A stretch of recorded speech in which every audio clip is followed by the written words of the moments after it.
Bien, una vez ya corregido todos los problemas, vamos a ir viendo la situación del curso conforme a lo que está establecido en la parte modular. Bien, vamos a hacer un pequeño repaso en base a la situación que se ha ido estableciendo para lo que es los conceptos de hidráulica a presión.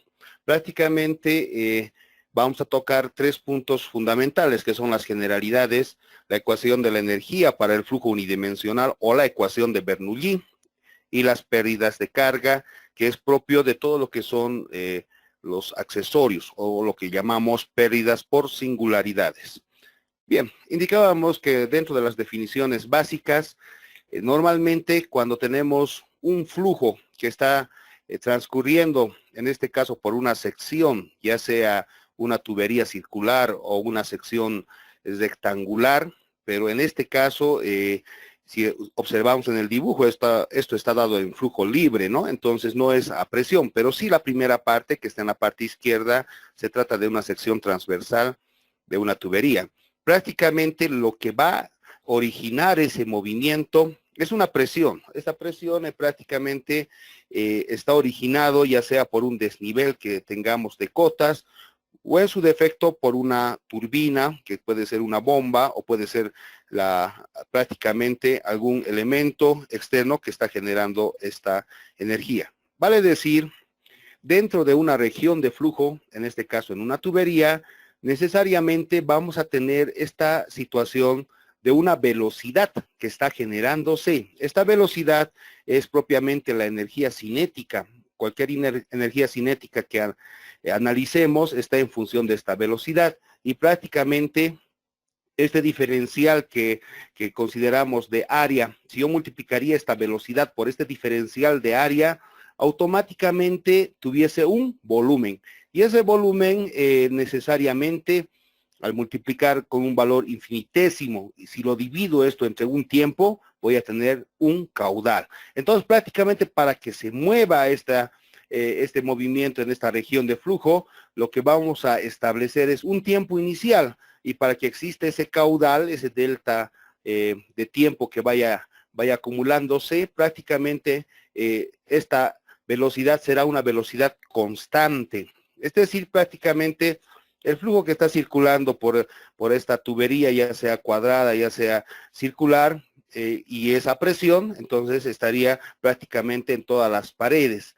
Pero hay un concepto que esta velocidad o que inicia en función de este delta T a lo largo de todo este recorrido generará un volumen.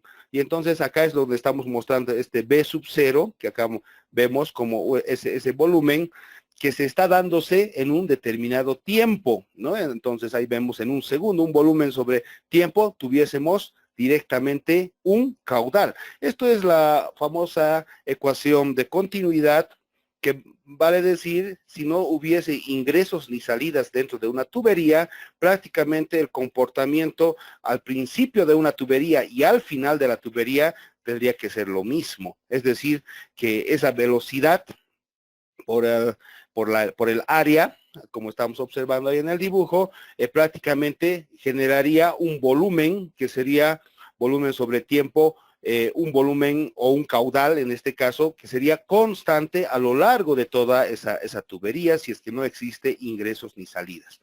Por lo tanto, el caudal es el volumen por unidad de tiempo que atraviesa una sección transversal de flujo. Ese concepto que vamos manejando ya para flujos ideales se genera para ver también la parte de tuberías que están sometidos a presión. Y esta ecuación universal, que es la ecuación de continuidad, considera pues que existe un área inicial, como acá vamos analizando, esa área inicial que en este momento está en esta parte del área 1, está por una velocidad 1, a lo largo del transcurso en una sección, esto lo podemos llamarlo como si fuera una sección única. Estamos viendo lo que es la parte de la continuidad a lo largo de un tubo. Es un tubo de corriente. Todo esto que vamos viendo vamos a analizar como un tubo de corriente, donde la velocidad tiene una sola dirección, es decir, estamos hablando de un flujo laminar, un flujo ideal, no estamos hablando de un flujo turbulento. Entonces, cuando se genera esta velocidad que es prácticamente paralela a las líneas del flujo con un área, y lo llevamos a un otro sector donde, digamos, queremos analizar un tramo más allá en un determinado tiempo, donde hay un área 2 con una velocidad 2, se estaría manteniendo lo que es el caudal único, es decir, que esa masa, ese flujo másico también que llamamos, será relacionado en función de esta área inicial 1, por esta velocidad 1, por la densidad del flujo. Bueno, imaginemos que esta densidad de flujo, en este caso, está dado bajo ese concepto de ser un flujo que no es compresible. Esto es un flujo prácticamente, bueno, inicialmente lo estamos considerando el agua, es un flujo no compresible, aunque en la parte subterránea podemos eso analizarlo a futuro, que se considera como un flujo compresible, pero dentro del análisis y el estudio de la hidráulica en lo que es la parte de presión, entonces al ser esta densidad no compresible, entonces estamos hablando de que estos dos valores de densidad, que es igual a la masa, a esa masa que se está generando sobre esa masa que es normalmente un peso sobre ese volumen, entonces sería una constante. Entonces acá el flujo másico lo único que modificaría, como analizamos, el caudal sería directamente la relación del área por la velocidad.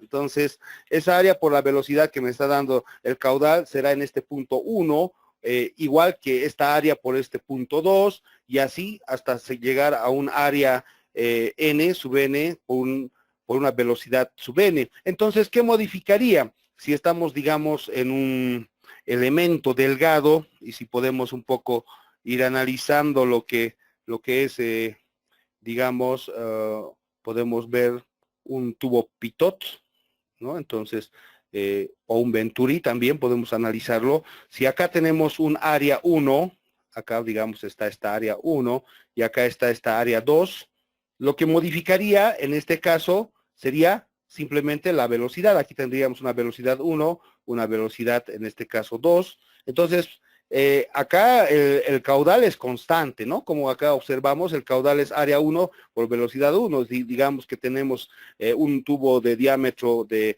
4 pulgadas de área, en este caso pi diámetro al cuadrado sobre 4 sería esa área, por una velocidad inicial que la podemos calcular. Entonces, para poder correlacionar, y aquí tenemos un área bastante pequeña, ¿qué significaría? Que la velocidad empezaría a incrementarse. Entonces, prácticamente, al incrementar esta velocidad entre estos dos puntos, se estarían generándose cambios que a lo largo pueden generar pues esta situación de lo que es la cavitación por las paredes, ¿no? Entonces, eso es lo que hay que analizarlo en esta parte, y en función de ello tendríamos que ir viendo cómo es el comportamiento. Bien, vamos a continuar, digamos acá, vamos a borrarlo todo y vamos a continuar ya con la situación de la representación mediante nuevamente este tubo, que el caudal o gasto es constante. Estaríamos cumpliendo con la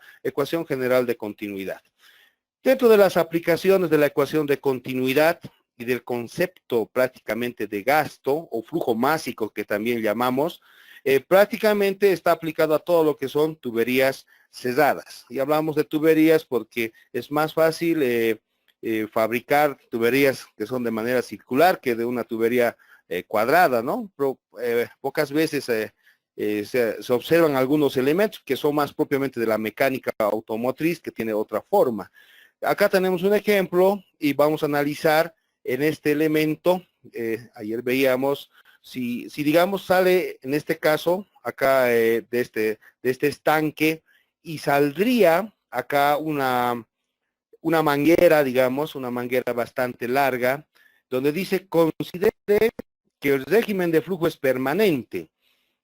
¿Qué significa permanente? Que en todo momento hay una misma velocidad, se está generándose en todo momento un mismo caudal, por ende, ¿no? Y el diámetro de la tubería es constante, que significa que el diámetro acá es igual en B, en C, en D, en E. Indica que si sufre alguna variación la velocidad de flujo a lo largo de la tubería, bueno, eso obviamente, si estamos hablando de que el caudal es igual a velocidad por área, ¿no? Si estamos prácticamente indicando dentro de lo que es la fórmula, del que el caudal es igual a la velocidad por el área, digamos acá, esta área, y esto es igual a una constante, es una constante. Entonces, ¿qué significa? Si el diámetro es uno solo, como acá está indicando, el diámetro de la tubería es constante, por lo tanto el área será constante. ¿Qué opinamos sobre la velocidad? ¿Habrá alguna variación de velocidad? No, es decir, la velocidad a lo largo de todo este tramo es uno solo, ¿no? A no ser, les decía, que yo coloque aquí, por decir, una llave que vaya disminuyendo ese diámetro, entonces por lo tanto el área va a disminuir, entonces las velocidades también van a aumentar, entonces ahí es donde se observaría esa variación. Entonces esa es la respuesta y eso es lo que vamos a analizar con el manejo de planillas Excel, como también es la situación de páginas, digamos, de programas, ¿no? Entonces, para entrar ya en esta situación del manejo, tomemos en cuenta el concepto de energía mecánica. La energía mecánica no solamente en los fluidos, sino en cualquier análisis que hagamos de un cuerpo en movimiento, ya sea que una persona, digamos, que está manejando una bicicleta. Normalmente, ¿qué ocurre? Que cuando maneja una bicicleta está como quien dice, exponiendo o está colocando una energía, ¿no? Una energía para poder mover los pedales. Entonces, esa energía normalmente se reparte en función, si es una bicicleta que está a un mismo nivel, es una energía cinética. Pero si hablamos de botar una pelota desde la parte alta, por decir, acá vamos a ir analizando, si yo tuviese, digamos, en esta parte, vamos a ver, si yo tuviese acá y yo boto una pelota, esta pelota evidentemente se va a generar, digamos, bajo un parámetro de altura, digamos, esto está prácticamente a una altura, vamos a verlo, digamos, entre este valor y acá tenemos una cierta altura h, podemos decir que son, digamos, unos 10 metros. Prácticamente lo que va a influenciar en esta parte de la energía va a ser la gravedad, ¿no? Es decir, si yo acá veo y estoy soltando esta pelota, aquí lo que me va a influir es esta gravedad. Y esta gravedad, normalmente al principio cuando empiezo a soltarlo, no existe una aceleración, sino va a empezar a aumentar conforme vaya bajando. Y es así que acá se está generando una energía potencial. Y esta energía potencial está en función de la altura. Acá lo que estamos viendo es directamente cuando nosotros, ya sea igual que el agua también, cuando colocamos a un nivel bajo, a un nivel alto, la gravedad también influirá. Entonces, prácticamente, con lo que estamos analizando, que esta energía potencial, que normalmente, si recordamos algo de física, energía potencial, estará en función de la masa, de esta masa, que es de esta pelota, por la gravedad y multiplicado por la altura. Entonces, esta es la energía potencial. Prácticamente a mayor altura existirá mayor energía. Si hablamos de energía, estamos hablando de unidades normalmente de julios, digamos, en el sistema internacional. Entonces, es importante conocer esto de la energía potencial, y la energía cinética depende del movimiento. Entonces, en nuestro caso, como estamos viendo, vamos a ver que la energía potencial depende de la posición. ¿Y por qué de la presión? Porque la presión también está en función justamente de esta gravedad.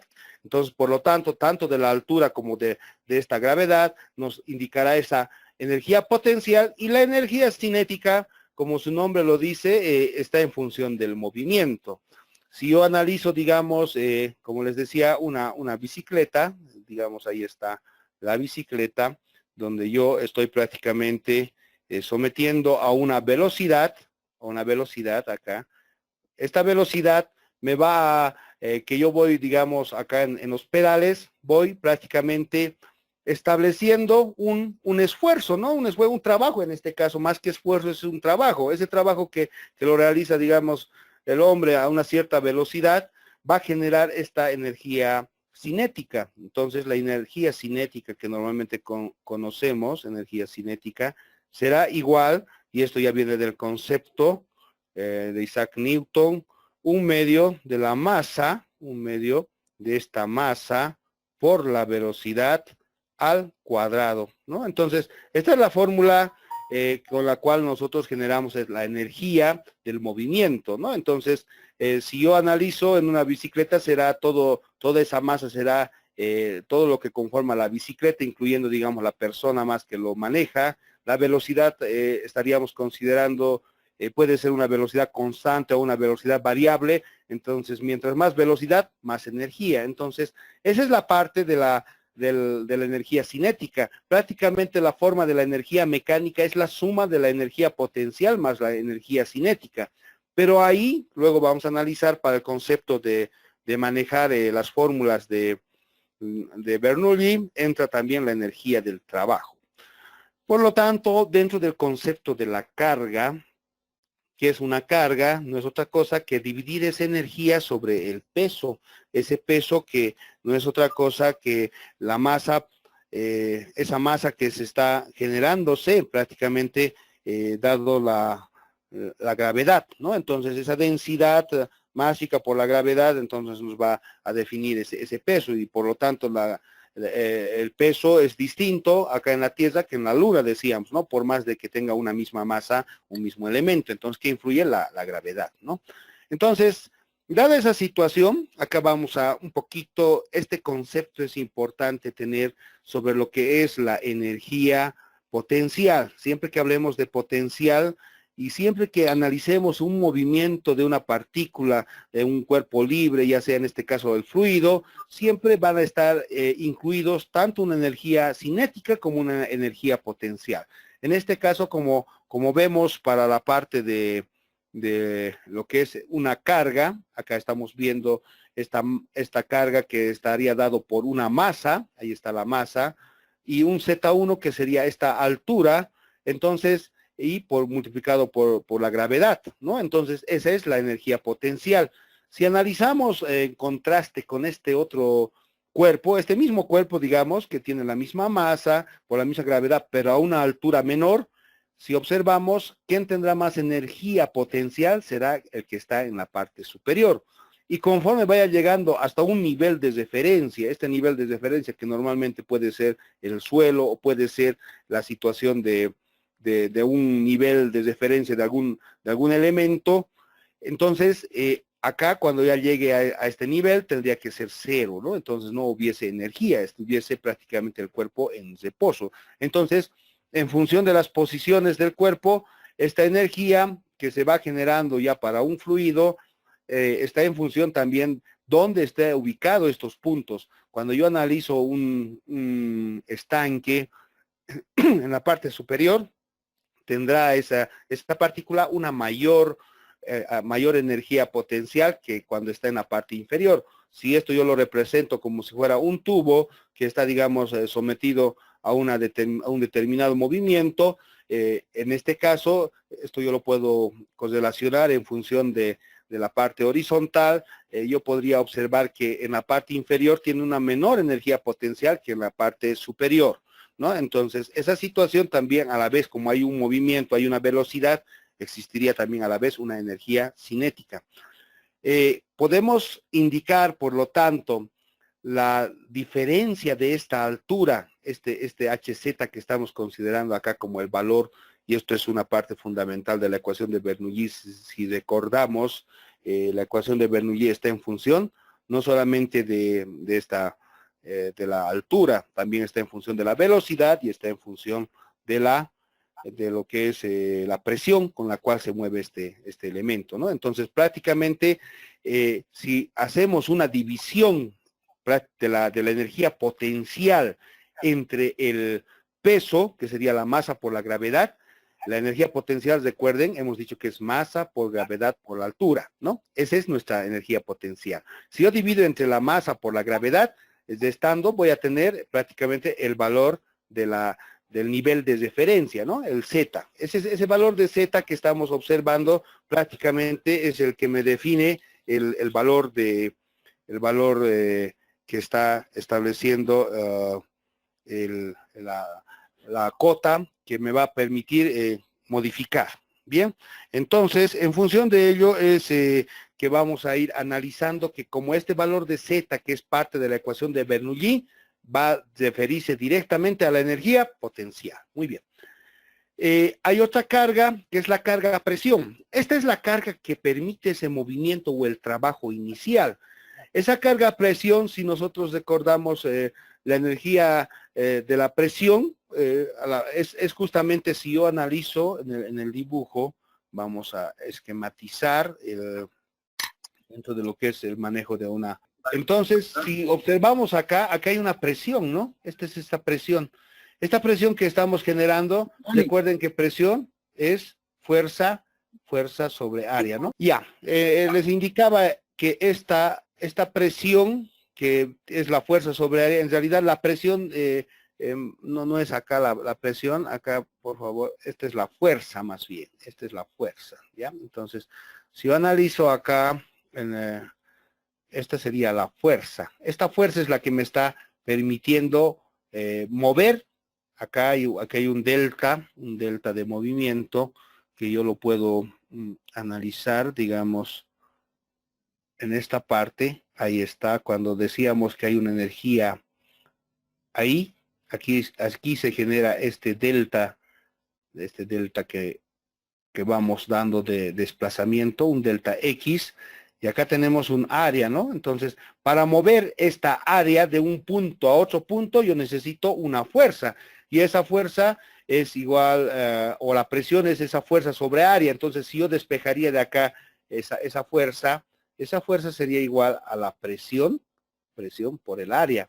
Entonces, esa presión por el área es lo que me permite mover este trabajo. Esta es la tercera energía fuera de la cinética y la potencial. Entonces, esta sería la energía de movimiento. Y si a esto yo lo divido, les decía, sobre el peso, que es la masa sobre la masa, sobre o por la gravedad, entonces prácticamente esta sería la tercera energía, la energía de movimiento que se está generándose a través, en este caso, de este conducto, ¿no? Entonces, eso es lo que acá estamos analizando, que directamente, y si hacemos una correlación, esta masa, la densidad, si lo volvemos esto a un volumen, yo puedo dividir esto entre un volumen, lo voy a tener en una masa multiplicado, o la densidad. Entonces, si todo esto yo correlaciono, voy a tener prácticamente esta densidad, ¿ya? Esta masa por el área va a ser la densidad. Entonces, directamente aquí va a ser esta presión multiplicada por esta densidad, por esta gravedad. Entonces, prácticamente acá lo que vamos a tener es el comportamiento de la otra componente. Este movimiento es de la carga de la presión, sería la tercera energía que estamos hablando, y en función de ello es que vamos a ir formando esta ecuación de Bernoulli. Entonces, la carga a presión es la altura del líquido equivalente que se va a generar, y eso es lo que también nosotros consideramos, con qué presión estamos al principio de la tubería y cuánto de presión requerimos. Esto ya lo vamos a analizar cuando realizamos los aspersores, ¿no? Y eso también a modo de repasar, que seguramente ya lo han visto. Y finalmente, la energía cinética. Entonces, vamos a empezar con la energía potencial, que está en función de la altura. Luego tenemos la energía del movimiento, que está en función de la presión prácticamente, con la cual se genera ese desnivel, y eso va a estar también en función de la carga. Es distinto de la carga que de la altura. Es la carga que está encima del agua, esa altura de agua es la que está moviendo para el anterior. Y ahora vamos a hablar de la energía cinética. Ya hemos dicho que la energía cinética prácticamente es ese movimiento que se da en función de la velocidad, ¿no? Es decir, si existe velocidad, va a existir movimiento, la masa y un medio de la masa por la velocidad al cuadrado nos va a dar este componente. Entonces, este componente de energía o de la carga por velocidad, que es la energía cinética, si yo divido también entre el peso, entonces despejando voy a tener esta ecuación, que sería la velocidad al cuadrado sobre 2G. Esto es lo que más que todo controla el movimiento de un punto a otro punto, y este es el componente de la energía cinética. ¿Ya? Entonces, prácticamente, si yo tuviese, digamos, les decía, un orificio, para que pueda salir el agua por este orificio, acá, por ejemplo, vemos, no solamente está la energía esa velocidad estará en función también de la altura, y esa altura que me determina, esta es la carga de la presión, que les decía que en el caso de un estanque, es cuánto de lleno esté este estanque, ¿no? Conforme va disminuyendo, digamos, ha empezado a cargar por bombeo, ha terminado de bombear y empieza a disminuir esta altura, por lo tanto la velocidad también va a empezar a disminuir. Entonces, esta energía propiamente es energía de la presión, pero que cuando ya tocamos el punto de la velocidad, también está incluido la energía cinética. Por lo tanto, la interpretación física idealizada de la carga a la velocidad es más propiamente como si tuviésemos una cota, que en este caso, por donde está transcurriendo esta tubería. Si eso es como una simulación que estuviésemos haciendo en cada punto, tuviésemos una carga de presión que origina esta velocidad, ¿no? Y ahí está la velocidad. Finalmente, si recordamos ya como repaso, y esto es ya la ecuación de Bernoulli, la energía total, acá está la energía total, sería la energía potencial que está en función de la altura, ¿no? Entonces, esta energía potencial está, lo hemos dividido entre la masa, la densidad, entonces por eso simplificando se ha vuelto Z, y acá tuviésemos la presión que está dentro de la tubería, y la energía cinética que está en función de la velocidad. Entonces, esa sería la ecuación general. Si nosotros nos realizamos acá en un tubo corriente, entonces prácticamente de un punto a otro punto, esta energía se mantendría de manera constante si es que no existiría rozamiento. Prácticamente, si no existe ese rozamiento, nosotros estuviésemos generando igualando, digamos, la ecuación en este punto 1 igual a este punto 2, pero sin embargo nosotros sabemos que existe la tubería que tiene un rozamiento, ¿no? Eso vamos a ir analizando posteriormente. Y esto lo comparamos en función a un plano de referencia. Entonces, en el plano de referencia, ¿qué vamos a tener? Este plano, digamos, que es horizontal, totalmente horizontal, vamos a tener ese punto 1, que tenemos una elevación Z1, pero también tenemos una presión, ¿no? Una columna de presión de agua, puede ser el estanque, que está al principio con normalmente 1,70, 1,80 metros, y encima vamos a tener una velocidad inicial con la cual está partiendo. Esta es la energía cinética. Si esto lo igualamos en el mismo plano, en este caso de manera paralela, en el otro sector tuviésemos lo mismo, una elevación Z2, que sería la energía potencial. Acá estaría la presión en este caso con la cual está sometido en este otro sector, y finalmente la velocidad al cuadrado en el punto 2 sobre 2G, que sería la energía cinética. Los dos prácticamente forman una constante, toda esta parte es una constante. En un flujo ideal o en un fluido ideal, la carga sería constante a lo largo del flujo, es decir, tendría que mantenerse que el valor de la ecuación, en este caso como estamos analizando, donde no existe rozamiento prácticamente por las paredes, tendría que mantenerse de manera ideal una línea totalmente horizontal, cosa que esto es, como acá su nombre lo dice, fluidos ideales. Es decir, sería en cada punto, en Z1, más la presión entre la densidad por la gravedad, por la velocidad que está en función de la sección sobre 2G, sería igual al punto 2, al punto N, ¿no? Sin embargo, esta ecuación que es ideal, que consideramos como Bernoulli, cuando ya nosotros tenemos en un tramo de tubería, si fuera como vemos acá la ecuación de la rasante de esta energía, sería una recta si no tuviésemos la situación de las paredes de la tubería, es decir, no existiría esdosamiento.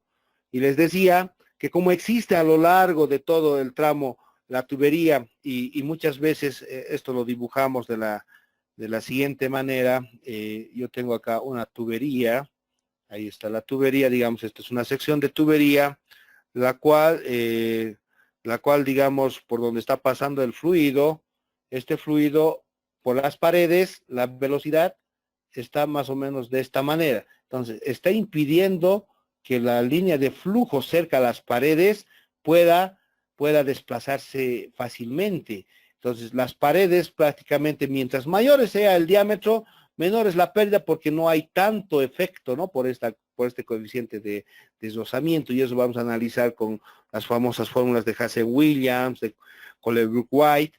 Entonces nos van dando justamente a mayores diámetros, menores pérdidas que existe por este rozamiento. Entonces, por lo tanto, estas paredes generan que el fluido, la carga empieza a disminuir, es decir, se va generándose esta pérdida, que en este caso acá, como observamos, este HF01 no es un flujo ideal, sino que se ha generado una pérdida por la longitud, por el rozamiento, ¿no? Entonces, y más aún si tenemos accesorios, y eso vamos a analizar en esta clasificación de cargas, una vez que nosotros tenemos una tubería a lo largo donde no existe ni entrada ni salida de fluido, es decir, estamos hablando de fluidos bastante ideales, es donde estamos generando esa situación de que la energía va a ir también disminuyendo por estas pérdidas, y a la vez se está generándose por esta pérdida, ya sea por el diámetro menor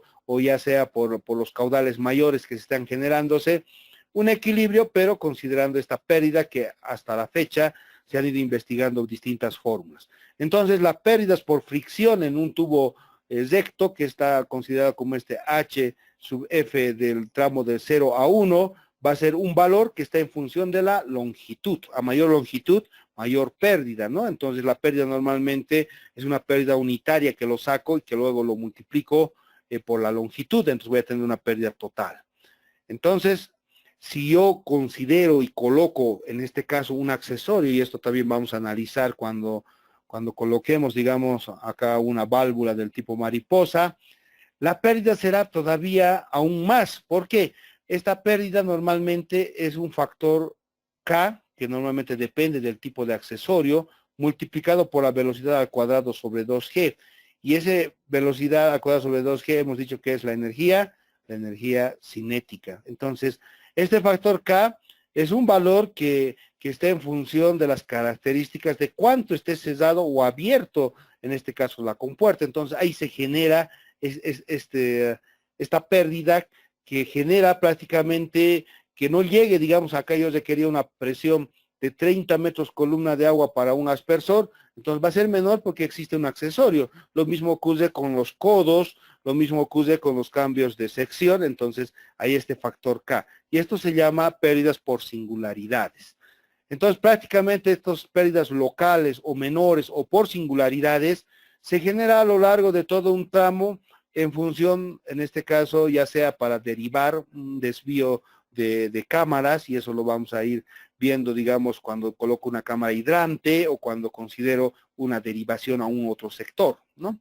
Entonces, esas pérdidas locales que están viéndose acá, lo vamos a analizar también con un programa que es de versión demostrativo para la siguiente semana, donde vamos a analizar todo lo que son análisis de elementos por pérdidas, ya sea singulares o por tubería.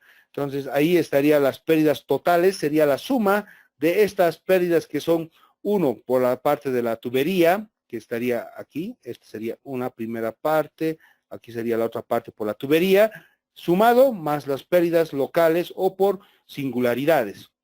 Y entonces, en función de este valor, es que nosotros generamos todo lo que es las pérdidas totales Con lo cual, yo cuando tenga que hacer mi diseño y análisis para mi aspersor, tengo que considerar también cómo empieza. Es más, al principio a veces colocamos unos filtros, los filtros también tienen unas pérdidas en los materiales que les he pasado, está cómo se calcula esas pérdidas aproximadas en los filtros. Normalmente eso se tiene que realizar mediante pruebas. Entonces, la clasificación de estas pérdidas normalmente está por fricción, que sería debido a lo que es la tubería a lo largo de la conducción, ¿no? Y las pérdidas locales o singulares, que prácticamente, si es una válvula del tipo mariposa, va directamente, ahí se ve ese corte, se genera un flujo turbulento. Eso también hay que analizar que no genere esa cavitación, porque cuando se genera la turbulencia empieza a desacoplarse el agua y empieza a generar el aire, y ese aire empieza a implosionar, les decía, gota por gota. Es decir, si yo hago más o menos un dibujo, digamos, acá donde están, acá estamos cesando, digamos, el flujo prácticamente por acá está transcurriendo, pero en esta parte interna se está generando este flujo turbulento donde empieza a separarse, y aquí hay unas burbujas de aire. Entonces aquí hay bastante burbujeo, y es por eso que cuando este burbujeo, una burbuja pequeña con otra burbuja se unen, empieza a generar otra burbuja más grande, y al generar esta burbuja tiene una presión interior. Entonces al generar, hay un momento en que choca esta burbuja y empieza a reventar. Y acá dentro de la tubería vamos a ver que es como si estuviese dañado prácticamente la pared de la tubería, y lo mismo en la válvula, y eso es lo que llamamos cavitación. Entonces eso se genera normalmente cuando estamos generando muy bruscamente estos cambios. Por eso que también cuando hagamos la operación de los sistemas es conveniente analizar si va a existir o no cavitación. Eso también lo vamos a analizar en las subsiguientes clases. Si tuviésemos unas válvulas, como en este caso ya existen válvulas, por ejemplo, para válvulas check, pueden ser válvulas también para lo que es el control de presiones o caudales. Entonces, o si no, de derivaciones también, aquí estamos viendo como una derivación, se generan con mayor situación esta turbulencia. Lo propio va a generar pues estos remolinos, ese aire que empieza a implosionar y puede afectar, ¿no? Entonces prácticamente las pérdidas totales serán la suma de la pérdida por fricción, que es debido a la tubería, más las pérdidas locales o singulares, que es debido a los accesorios. Entonces, la ecuación de Bernoulli real debe de considerar tanto lo que es la pérdida por fricción como la pérdida por accesorios, y ahí tuviésemos esa pérdida total.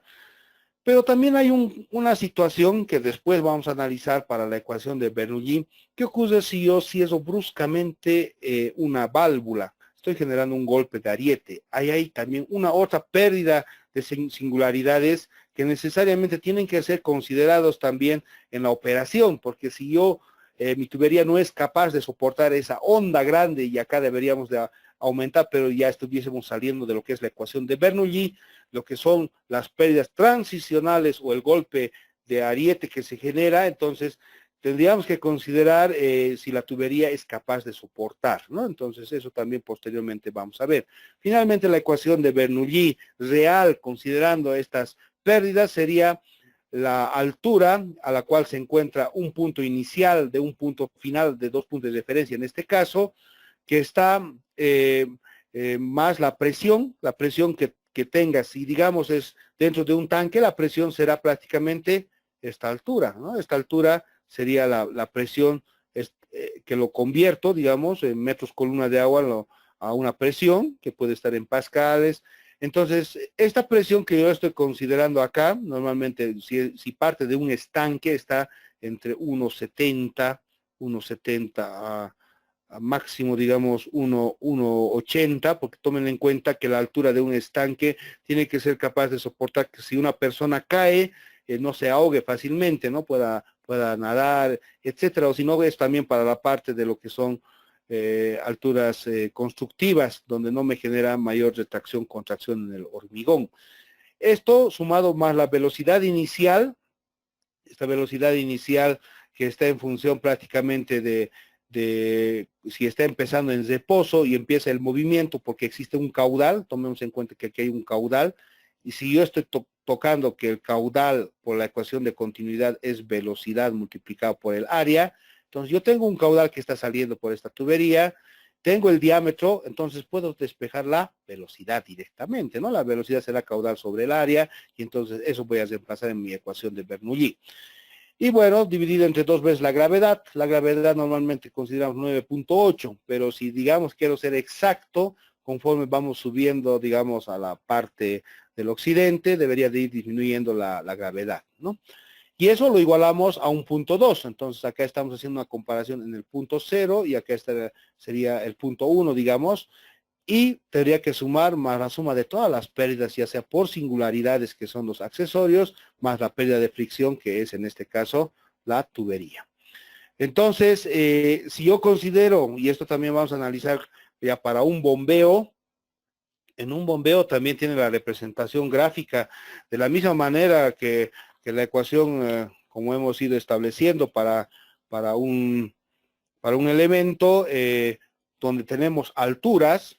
Bueno, al principio de la altura, digamos, será la altura de referencia que será 0, y en la parte superior será la altura a la cual quiero llevar, y esta bomba es la que yo tengo que calcular cuánto será esa presión, porque aquí es donde se establece la presión con la cual va trabajando. Entonces, prácticamente, si yo hago una representación gráfica de cómo es el comportamiento, tenemos lo mismo, la misma ecuación de Bernoulli, donde establecemos esa altura, que al principio va a ser 0, por esa presión. Esta presión es la que va a definir la bomba, por la velocidad ya hemos dicho que en función del caudal, más esta altura de bombeo. Esta altura de bombeo normalmente no es la altura a la cual estamos llegando a la tubería. Yo tengo que considerar acá una pérdida por fricción, ¿no es cierto? Entonces, y no solo la fricción, también aquí, digamos, tenemos un codo. Este codo también tendría que estar con su factor de pérdidas, y al otro lado tendría que igualar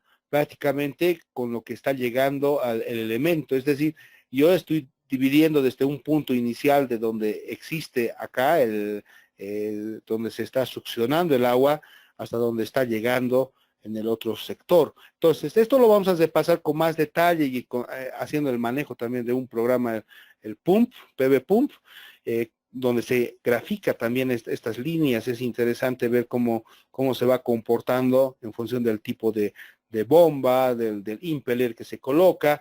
Entonces, ese comportamiento nos va a permitir analizar esta gráfica, que no es otra cosa que la línea del gradiente hidráulico.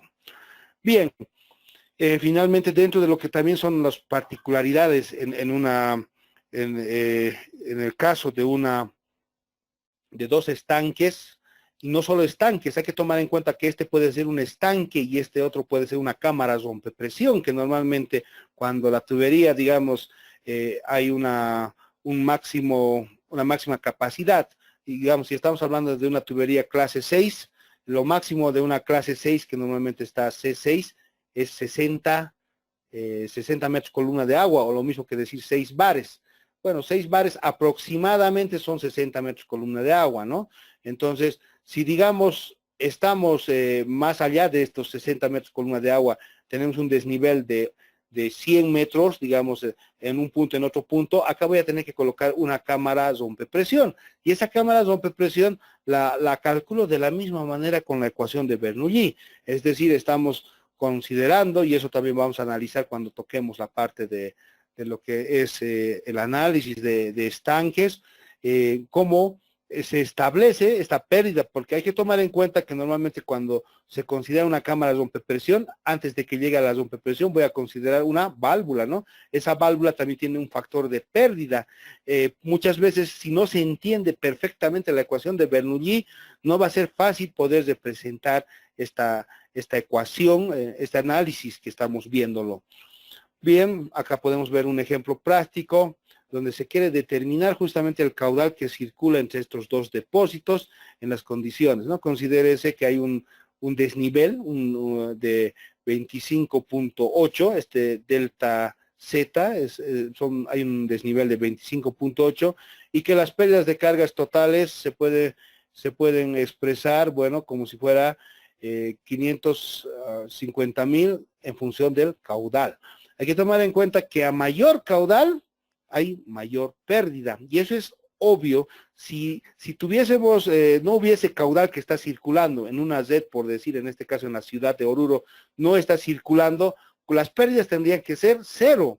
Pero si empezamos a aumentar caudal, yo empiezo a abrir un grifo y empiezo a aumentar, mientras más abro ese caudal, las pérdidas van a ir incrementando. Es decir, esta ecuación tiene su lógica, ¿no? Entonces, si yo analizo en función de estos parámetros, que me dice que mi diámetro es constante, que me dice que el valor, cuánto tendrá que ser ese caudal que circula, y esto también lo vamos a analizar cuando hagamos en el programa WaterCAD o en el EPANET. Entonces, yo tengo acá prácticamente la ecuación de Bernoulli, donde yo puedo despejar, como es constante la presión, sí, puede ser variable, pero yo tengo un delta Z que me incluye prácticamente, no solamente la elevación, también me está incluyendo la situación de la presión interna. Entonces yo voy a asemejar de que este valor de caudal que circula, sabiendo que el caudal es la división de estas pérdidas que estamos, de las pérdidas totales, digamos, de esta longitud, en este caso dividido entre de esta ecuación. Es decir, lo único que estoy haciendo es esta ecuación igualar con esta ecuación. ¿Cuánto será sumatoria de SFH? Es 25.8, ¿no? Es este valor. Entonces, si de aquí despejo el caudal será justamente ese valor de 25.8 entre 550.000 elevado a la 0.5, y si lo convierto en unidades del sistema internacional va a ser 0.0068 metros cúbicos segundo, ¿no? Entonces estamos utilizando solamente esta ecuación, que expresado en litros segundos será 6.85. Es decir, la sumatoria de todas esas pérdidas singulares es ese valor, y el valor de delta Z, que incluye no solamente, este delta Z por si acaso incluye tanto esta elevación como la presión, ¿no? Entonces, esos dos incluye este factor. Bien, si analizamos qué ocurriría si es un flujo libre, un vertido libre. El vertido libre, y eso también es otro factor que tenemos que analizar. Es decir, cuando yo abro una tubería, estoy acá con un estanque, y acá, digamos, no existe esta válvula, sino lo abro totalmente. Es decir, lo que está ocurriendo es de que está vertiendo a un flujo libre, ya está entrando. Si analizo, yo puedo dibujar, digamos, la tubería. Acá está la tubería.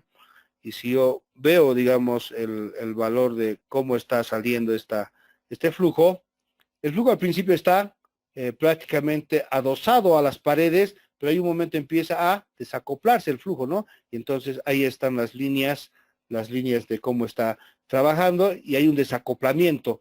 Es decir, acá estamos llegando en esta parte de salida igual a la presión atmosférica, y si estoy hablando igual a la presión atmosférica, la presión en este punto será igual a cero. Al principio va a ser una presión igual a la altura de mi estanque, y al final va a ser en la salida a una altura igual, a una presión igual a cero. Entonces la ecuación directamente que me va a definir esta pérdida va a ser en función del desnivel directamente, es decir, aquí no hay presión. Normalmente estamos acostumbrados de que aquí en la parte final haya presión. ¿Para qué? Para que yo pueda manejar mi aspersor, porque si yo acá coloco a una presión cero, prácticamente no va a hacer funcionar mi aspersor, ¿no? Entonces, es por eso que acá, para que tenga presión, ¿qué considero? Coloco llaves, ¿no? Y esas llaves, al empezar a disminuir, me van a empezar a aumentar la presión, y esa presión prácticamente me va a ayudar a manejar los aspersores. Y lo mismo que podemos ir considerando para lo que son los bombeos, donde vamos a ir analizándolo también tal vez con mayor detalle.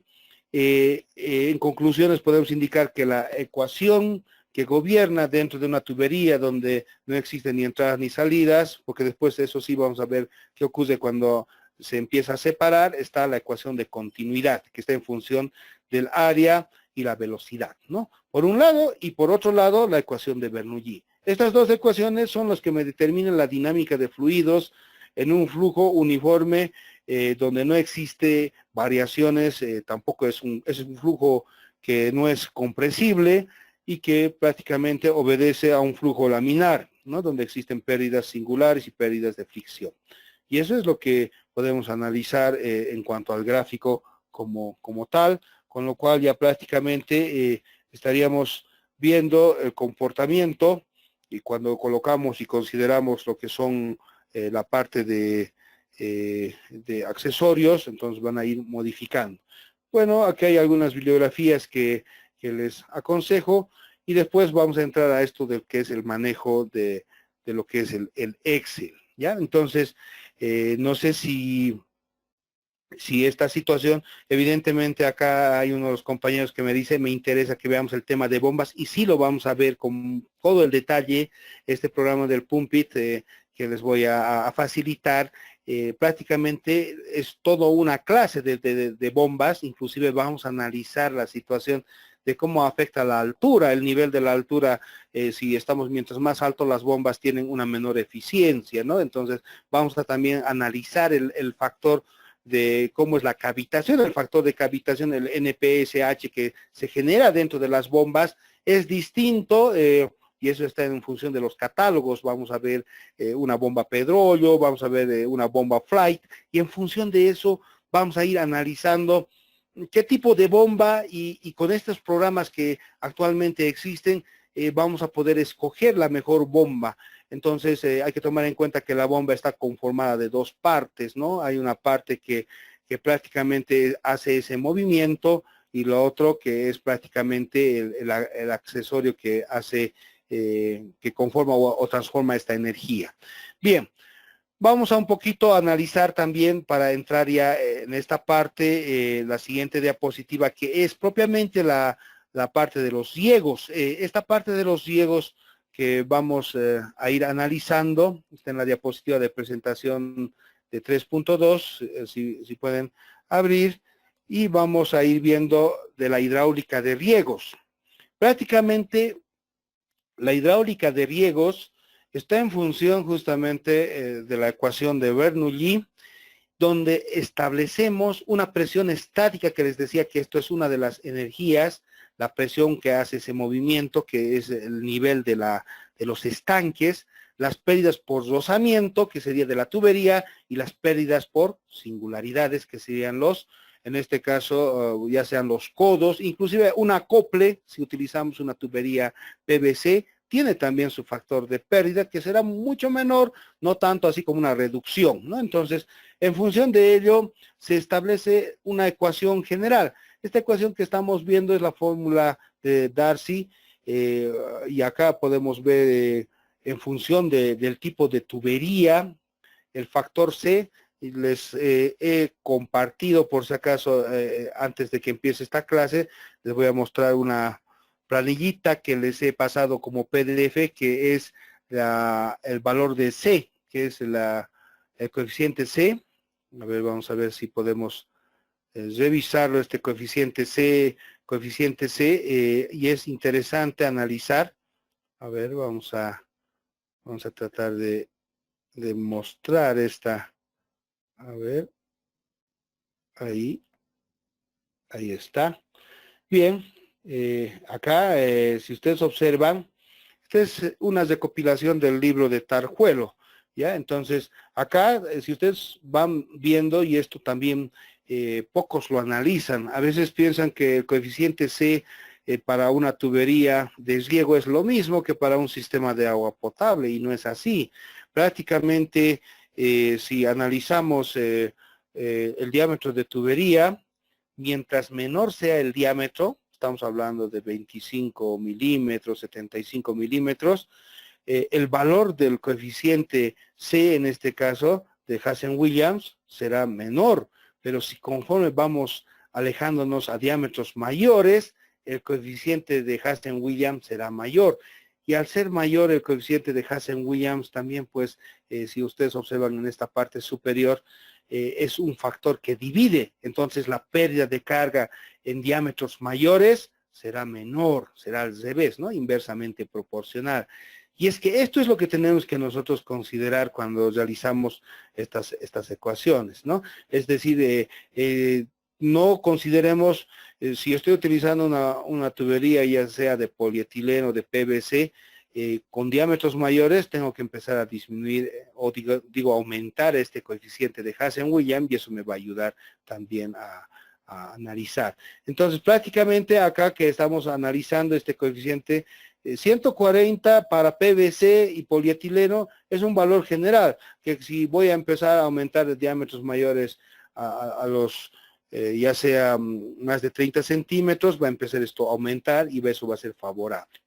Aquí hay un factor que quisiera que lo vean, este factor de 1.852, que después lo vamos a analizar cómo Tarjuelo lo ha expresado inicialmente, y lo propio, este factor de 487, todo esto está multiplicado por la longitud de la tubería. Entonces, este factor de pérdida, les decía, está en función del caudal, de este coeficiente de fricción de la tubería y del diámetro, ¿no? Entonces, tomen en cuenta, y eso también es una situación, a mayor diámetro, menor pérdida, ¿no?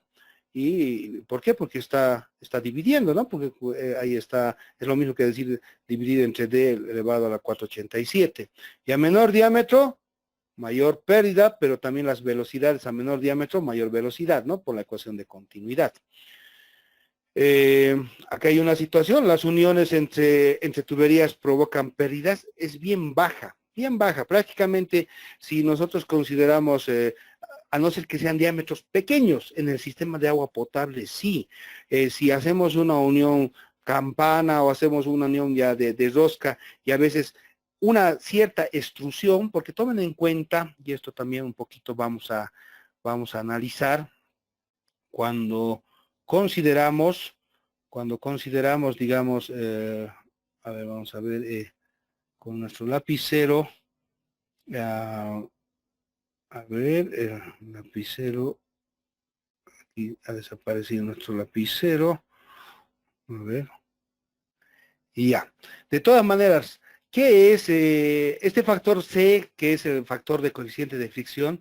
Es como si yo generaría prácticamente una rugosidad, ¿no? Una rugosidad. Entonces, si yo analizo esa rugosidad prácticamente, acá vamos a ir viendo esa rugosidad, es como si yo tuviese aquí la tubería y dentro de esta tubería está generándose esta rugosidad.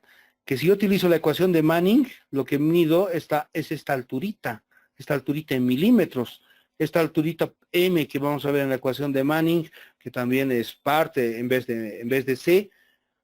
Cuando entro a una unión en este caso, si digamos está una unión de rosca, acá se va a generar una mayor rugosidad, porque quiera ser o no, esta pequeña rugosidad me va a generar un factor M que yo, si lo transformo a un coeficiente de descarga, digo, en un coeficiente de fricción, me genera pues una pérdida por singularidad, pero es bien mínima, a veces despreciable, no la consideramos, solamente la consideramos si esta unión no la hemos realizado adecuadamente, ¿no? En el caso, por ejemplo, del HDP, se lo considera elementos que se van roscando, y quiera sea o no, también esos elementos, no es como si fuera totalmente liso el elemento, ¿no? Entonces hay que considerar esos factores. Acá utilizamos la fórmula, normalmente está recomendado que para riego utilicemos Colebrook-White. Y aquí este factor F, que es justamente de pérdida, es una ecuación implícita, ¿no? Es decir, esta ecuación no se puede despejar. Entonces, acá tengo que utilizar métodos numéricos para poder despejar el valor de F. Esto nos da un valor bastante real y está en función si es un flujo también turbulento. Entonces, ahí está el valor de Reynolds. Y lo real deberíamos de considerar tal vez este factor de Reynolds, que también interviene en el factor de pérdidas, que no es lo mismo que yo haga un análisis con las fórmulas de Darcy-Weisbach, Hazen-Williams, como Colebrook-Wright. Entonces aquí establece no solamente este factor, también el número de Reynolds. Vamos a analizar esto en un ejercicio que lo vamos a ver el día de mañana, prácticamente todo lo que son ejercicios y cómo afecta. Y lo que decíamos, estas pérdidas por singularidades. Estas pérdidas por singularidades que están en función de la velocidad por donde entra, en este caso, ya sea una válvula, ya sea un codo, entonces me determina este factor Km. Este Km, que es una constante, viene de fábrica, pero normalmente ya si yo tengo una válvula común, yo puedo ver una válvula del tipo globo completamente abierta, Si yo estoy hablando de una válvula completamente abierta, es como si no existiese ninguna, fuera totalmente el flujo que está circulando laminar, pero tomen en cuenta y observen que sí afecta, porque evidentemente la válvula también tiene aquí una formita, que si es la del tipo globo, se empieza a abrirse como si fuera una bolita, entonces prácticamente al abrirlo al 100% siempre va a chocar con esas paredes y me va a generar una pérdida por singularidades, ¿no? Por accesorios.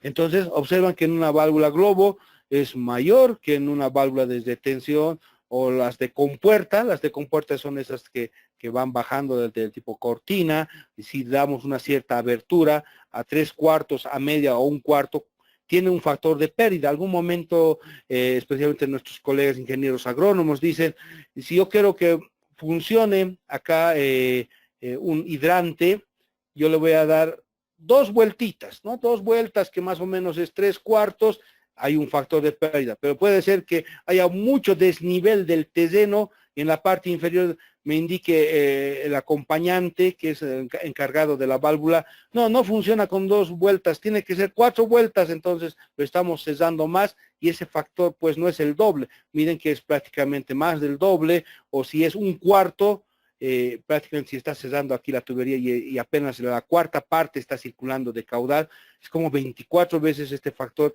Ese factor es el que tenemos que considerar dentro del análisis y diseño. Pocas veces ese factor es el que establecemos dentro del análisis. Yo a veces les digo a los ingenieros de acompañamiento, si me estás colocando 1/4 o al supervisor de obras, si tú me estás aceptando que sea 1/4 el cierre, ¿por qué me has puesto pues un diámetro grande acá? ¿Por qué no me has colocado mejor un diámetro pequeño y nos evitamos lo que son estas válvulas? Porque al final de cuentas aquí me estás generando una turbulencia, una cavitación, y eso es una cosa real que hay que analizar y bueno, cuando empecemos a hacer este análisis de diseño, vamos a considerar este factor.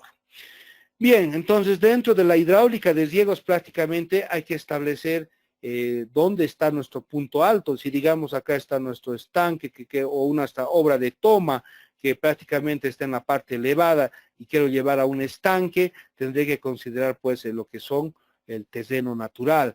Bueno, acá este conducto forzado que es una tubería, estará en función de ese terreno natural que en algunos sectores, si yo dibujo esa gráfica de tubería, en este caso a lo largo de todo el tramo, acá me va a generar esta pérdida por ya sea, les decíamos aquí está este H total, que es igual a la pérdida por fricción, aquí está por la fricción, más la sumatoria de todas las pérdidas por singularidades, ¿no? Entonces, estos son por los accesorios, singularidades, cambios de dirección, etcétera, ¿no? Entonces, hay que tomar en cuenta que también dentro de la hidráulica de riegos, en esta parte elevada, en la parte elevada normalmente, si la tubería, a veces pensamos que por donde está circulando es solamente agua, pero cuando vienen unos vientos tremendos que trae bastante polvo, el polvo entra en la parte inferior y cuando la tubería acá lo cierro yo la válvula porque no le toca el turno, digamos esto es un hidrante. Entonces, ¿qué va a ocurrir? El agua en la parte inferior se va a quedar pues a la parte de los sólidos, y esos sólidos pues quiera ser o no generan pues aire, y ese aire empieza a acumularse en la parte superior, ¿no? Acá en la parte superior que me está generando unos bolsones de aire. Y esos bolsones de aire necesariamente van a modificar la presión, es decir, si acá lo he dejado, digamos, qué sé yo, un mes sin uso o unas 2 semanas porque no le toca el turno o no hay gente que vive, se genera esta bolsa de aire y esa bolsa de aire va a disminuir la presión. Entonces, a veces dice, ¿qué ha ocurrido? Tengo que ir a buscar purgar el aire. ¿Dónde voy a purgar? Entonces, en la parte superior coloco aquí una purga de aire de tal manera que yo pueda sacar todo ese aire, o a veces coloco esas purgas automáticas tipo silbador, empiezan a sonar, y está saliendo todo el aire hasta que deja de sonar. Entonces, y en la parte inferior, que es esta parte, consideraré pues una purga de lodos, porque el lodo, cuando está sin funcionamiento, de acá va a empezar a disminuir, de aquí va a empezar a, es decir, las partículas del agua están con ese polvo, está también en la obra de toma, tal vez ha llegado un poco de los finos, especialmente las arcillas generan, las arcillas, los limos, ese movimiento, además que son de baja densidad, y entonces en la parte inferior se van acumulando, entonces aquí necesariamente voy a tener que pensar en una cámara purga de lodos, que puede ser tranquilamente una válvula T, que lo abra esa válvula T, entonces lo limpie todo lo que son esos lodos, y lo mismo acá puede ser otra válvula T, de tal manera con una válvula yo pueda hacer esa purga, entonces así voy a poder generar ese funcionamiento. Entonces en las partes bajas y elevadas tengo que considerar siempre esas purgas, y considerando siempre que el desnivel entre este nivel piezométrico y la parte más elevada, siempre conlleve una mínima presión, digamos, si mi presión estaba por aquí abajo, no va a llegar nunca el agua, o si va a llegar, pero en una menor cantidad de caudal. Eso también vamos a analizar. En el caso de un aspersor, si nosotros requerimos pues este aspersor, el aspersor normalmente puede ser de simple boquilla, de doble boquilla, eso lo han analizado en la parte agronómica. Me pide un timbraje o me pide una altura. Normalmente Tarjuelos recomienda que estos aspersores trabajen entre los 10, mejor si son 20 metros columna de agua o 2 bares, digamos, 2 bares hasta unos 5 bares. Esta definición que se da es para que empiece a funcionar el aspersor. De 2 a 5 bares es lo habitual. Cuando yo hago un prediseño, busco que sea de 2 bares a 5 bares. Pero existen también aspersores de menor presión, ¿no? Los que son, por ejemplo, los Excel Wobbler, trabajan tranquilamente con 0,7 bares, ¿no? Los Excel Wobbler a veces no los consideran como aspersores, ¿no? Eso es lo que llamamos tipo pollerita, ¿no? Entonces los 0,7 bares es en último caso donde no existe o los microaspersores, inclusive hay los mini aspersores del Excel Wobbler que son tipo botones que también funcionan con presiones bajas. Y si tenemos presiones menores, entonces hay que empezar a considerar cintas de lluvia. Las cintas de lluvia sí requieren harto caudal, pero ya me trabaja con 0,5 bares, estas cintas de lluvia que son tuberías perforadas, o también ya entraríamos a lo que es el riego de alta presión o alta frecuencia, diré, que son el riego por goteo, ¿no? Entonces, vamos a ir analizando también un poco sobre lo que es esta parte de la boquilla y su ángulo, ¿no? De ángulo mayor, de alcance mayor, de alcance medio, que influye también en función del viento. Eso también seguramente lo han tocado bastante. Si hay mucho viento en las zonas de altura, entonces el alcance tiene que ser medio, ¿no? Y no alcance alto. Y la gota tiene que ser una gota nomás bastante gruesa porque el viento se lo lleva, ¿no? Claro, evidentemente una gota fina, como los Excel Wobbler de color dorado, funcionan perfectamente en lugares de los llanos. Tenemos también sectores bajos, entonces donde no hay vientos fuertes. Bien, entonces prácticamente el rociado de un aspersor estará en función de este alcance, el alcance está en función de este ángulo, y en función del ángulo también está cuánto podemos llegar a esa distancia. Hay que tomar en cuenta que aquí hay un portaaspersor, y este portaaspersor está en función del tipo de cultivo, ¿no? Entonces eso también en la parte agronómica con el ingeniero Suazo lo han debido ver. Entonces a mayor altura es porque también el tallo de las plantas define esta altura, ¿no? Normalmente está en 1 metro, 1,20, y bueno, si son jardineras para sectores ya pequeños estarán pues a nivel del suelo, ¿no? Y eso sí, dentro de esta superposición tiene que existir siempre un traslape, ¿no? Aquí hay un traslape que esté en función del viento, ¿no? En función de ese traslape que consideramos que normalmente va de un 65, un 50%, bueno, la guía nos dice que esté a un 50%, podré yo generar la uniformidad de riego. Prácticamente si yo acá coloco un tensiómetro, lo que se requiere es que el agua, en función del tipo de suelo, en función de la capacidad de campo, punto de marchitez, se mantenga de manera uniforme, ¿no? El agua que está ahí regado, porque al final de cuentas un riego por aspersión es una simulación de una lluvia artificial. Y entonces en función del tipo de aspersor, y también acá ya estamos viendo para emisores. El caso de emisores es más propiamente hablado para riegos por goteo otros lo consideran emisor también para el aspersor. Estarán los autocompensantes y los no autocompensantes. Estos factores nos dan estos valores cada marca, ¿ya? Poquito cuando toquemos el programa Gestar, vamos a ver que ellos han hecho una investigación en Zaragoza bastante de estos factores y vamos a establecer para los distintos tipos de aspersores, ya sea los famosos Nandan Jain, los Jain Beer, los Diego Costa, etcétera. ¿Ya? Entonces, con más detalle, es decir, ¿a qué nos referimos? Que el caudal de un aspersor está en función de este coeficiente X justamente es si es un riego autocompensante, no autocompensante, si en el caso de los goteros, en el caso de los aspersores normalmente va de 0,2 a 0,5 y está en función de la presión, es decir, si yo hago un riego parcelario, a nivel parcelario, será distinto si digamos, en este caso, yo considero ese factor, el factor del terreno, ¿no? En un terreno, digamos, donde normalmente el terreno no está pues con una pendiente uniforme, hay partes elevadas, partes bajas, digamos, exagerado, entonces la presión también será distinto en la parte elevada que en la parte baja. En estos dos puntos la presión me va a dar distintos valores de caudal, y si me da distintos valores de caudal, también el alcance va a variar. Es decir, si yo analizo realmente cómo funciona el funcionamiento de un aspersor, que lo vamos a ver en el último módulo, prácticamente no podemos decir que es pues totalmente circular y es uniforme, no es uniforme esta separación. En algunos casos será mayor, en otros casos será menor, y está en función de este factor X, que es el exponente, si nos da una uniformidad. Y para el diseño hidráulico, yo tengo que considerar que al principio del diseño, la presión inicial en mi primer aspersor con respecto al último aspersor tenga un cierto rango que normalmente va del 0,20 al 0,30% de la presión que requiere un aspersor. Eso también con más detalle lo vamos a analizar posteriormente mañana. Y estos casos, cuando es descendente o ascendente, ustedes lo han visto con más detalle con el ingeniero Suazo, lo vamos a volver a repetir con un ejercicio que ahora les he mandado en Excel, donde vamos a tomar como ejemplo el libro de Tarjuelo.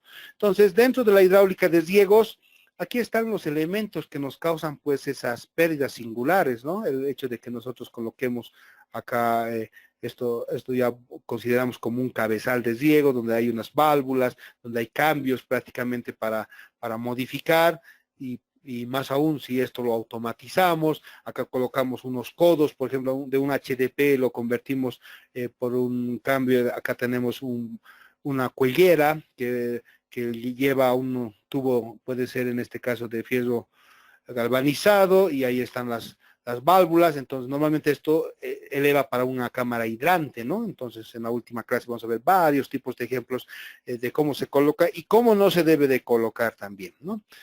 Entonces, prácticamente en una red de aducción donde existen varias parcelas, estarán establecidos cómo yo voy a hacer mi distribución, y esto está en función de la topografía. Y si hablamos de topografía, la topografía, pues acá como acá vemos, no es uniforme. Y en mi análisis hidráulico, hasta aquí tendría que ser un primer análisis, después aquí otro análisis, porque las curvas de nivel así lo dicen, y bueno, acá estamos viendo más o menos hasta acá es uniforme, y todo está en función de las curvas de nivel. Y esas curvas de nivel, una vez que yo saque un perfil longitudinal de toda mi tubería, digamos que estoy sacando en todo este tramo, yo voy a poder establecer cuántos tramos van a ir en subida y en bajada para yo establecer cómo es el comportamiento y dónde yo requiero mis cámaras para purga de aire o para mi purga de lodos, ¿no? Entonces, en función de eso, yo voy a establecer tanto mis cámaras hidrantes, que están aquí con H, mis cámaras de distribución, en este caso para turnos, que pueden ser cámaras de llaves, y bueno, en función de ello, yo voy a ir prácticamente separando los hidrantes.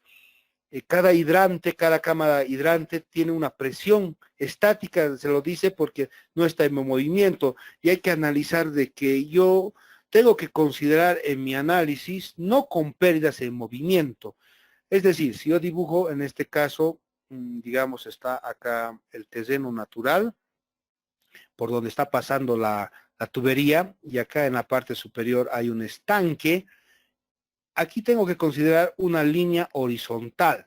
Si yo aquí considero mis cámaras hidrante, digamos acá. Entonces, esta altura que yo estoy considerando, lo tengo que realizarlo cuando no está en funcionamiento, es decir, cuando está detenido el sistema. Y esta altura es pues la altura estática. Esta altura estática es la que tiene que poder soportar esta tubería. Si yo estoy hablando de 106 metros columna de agua, que normalmente es lo que expresamos, una tubería clase 6 no me va a poder soportar, entonces tendrá que ser un esquema 40 o una tubería tal vez HDP, entonces en función de eso, digamos, este es mi hidrante H07 y este es mi H01, etcétera. Tiene que ser capaz de soportar la tubería, porque toda esta tubería tiene que soportar esta presión, ¿no? Entonces, necesariamente yo tengo que poder analizar de que en estático, sin funcionamiento, haciendo el análisis de las fórmulas de Pascal, es decir, de los tubos comunicantes, es capaz de soportar esta presión. Entonces, mi primer análisis es en presión estática y luego es en presión dinámica. En presión dinámica, recuerden, existen las pérdidas por singularidad. Obviamente la presión va a ser menor.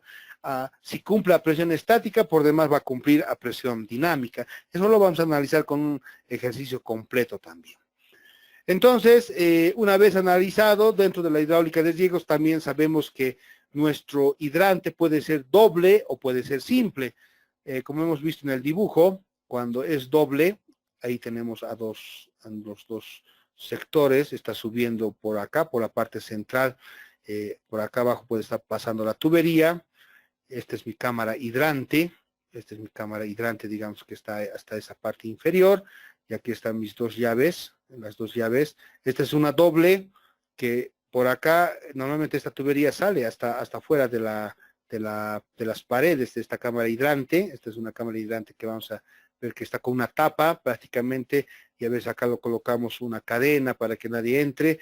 Entonces, estas dobles prácticamente pueden tener, digamos, 6 aspersores o simples que solamente pueden tener una sola salida. Eso lo vamos a ir analizando y nos dice, cuando hago el diseño agronómico, qué caudal requiero, y el caudal está en función normalmente del área y también de la tipología del terreno, ¿no? Entonces, mayor área, mayor caudal, menor área, menor caudal, y en función, además, si está en pendiente baja, tal vez sea una simple nomás porque hacia abajo, o si está casi en una planicie, voy a poder abastecer a los dos lados, ¿no? Entonces, normalmente en el campo tenemos pues áreas regulares. Si es un TCO que es, digamos, un sistema TCO es comunal, es para todos por igual las áreas, entonces los caudales van a ser más o menos parecidos a estos de 3.30 litros a todos por igual, y a los que tienen mitad área, 1.65, que sería más o menos la mitad de este valor, entonces se les va a otorgar menor caudal. Esto seguramente lo han profundizado bastante con el ingeniero Suazo, el manejo de turnos, pero vamos a repetir ya en el manejo y en el diseño hidráulico que vamos a ver. Entonces, prácticamente lo que yo realizo es ver qué tipo de diámetros nominales requiero. Esto es lo que yo coloco cuando utilizo mis fórmulas de pérdidas de carga. Los diámetros nominales normalmente son esos diámetros internos, ¿no?, que estamos viendo, normalmente son expresados para el mercado en milímetros. Si yo hago una semejanza, en este caso, digamos, este diámetro a pulgadas, puede ser que sea un HDP. Los HDPs tienen estas medidas, 90 milímetros, pudiese pensar que es 4 pulgadas, no, es semejante a una de 3 pulgadas. ¿Por qué? Porque este diámetro es interno, el diámetro nominal es interno, el diámetro externo es mayor.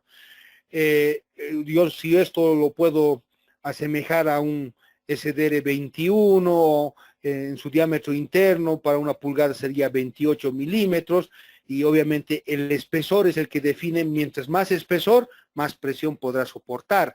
A veces ya hay presiones bastante fuertes, donde hay un esquema 80, es más propiamente, se utiliza en quebradas bastante pronunciadas, entonces donde los desniveles pasan los 200 metros, en este caso cuando ya supera esos 200 metros, un esquema 40 o una tubería HDP no soporta, puede soportar hasta 250, pero para que soporte con mejores condiciones, a veces el último tramo, la parte inferior, es que la que tengo que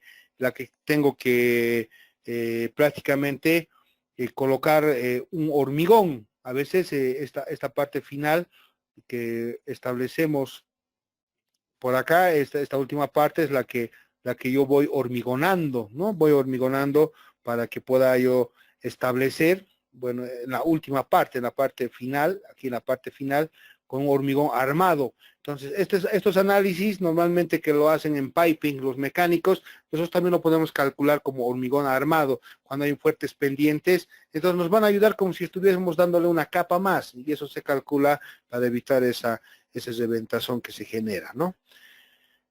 Ahí tenemos varias planillas en Excel que nosotros nos vamos a ir armándolo.